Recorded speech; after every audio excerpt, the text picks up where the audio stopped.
Alright, I needed a few more things from Walmart this morning, so I went and picked them up just a few minutes ago and I just got home. I needed some eggs.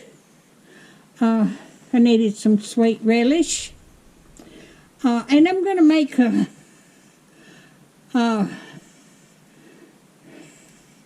recipe out of cozy coffee.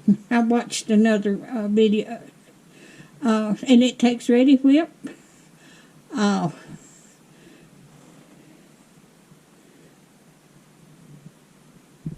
and Swiss Miss, and mustard. Well, it don't take mustard, but I've got mustard and ketchup, and I needed milk, some more milk, and I needed some Dawn dishwashing liquid, and I wanted a candy bar, so I just got one candy bar, and I just finished a quilt, and I needed some blue material for border, so I just got 1 yard of that.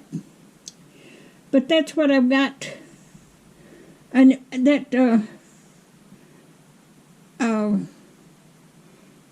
right. If you need if you like my videos, just like, share, and subscribe, and hit that bell when you want to be notified when I got another video coming out. Thank y'all so much for watching. Thank y'all. Y'all have a wonderful day.